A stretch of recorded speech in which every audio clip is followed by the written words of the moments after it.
The rain fly on the tent seems to be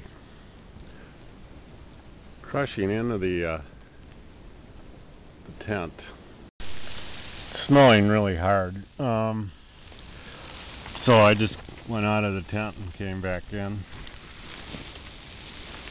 Trouble is, when you get snowy conditions like this, the snow does tend to transfer back inside the tent, so that's no good. Don't want to be cold and wet. That's a bad combo. So I'll see how it goes. Just don't like the idea of already getting snow inside my tent, because that's going to transfer the sleeping bag, which is down. Down has no insulating properties when it gets wet. It is snowing really hard out. I'll just stop talking and you'll be able to hear the snow against the fabric of the tent.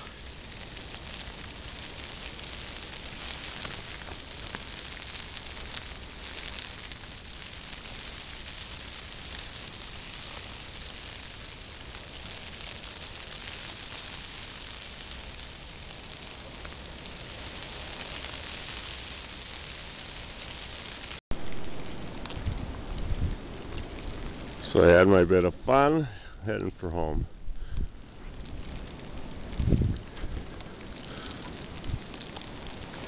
Yeah, it's cold.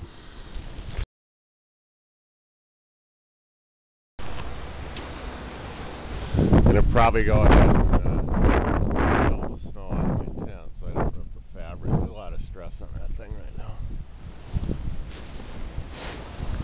You can see the snow's pretty damn deep.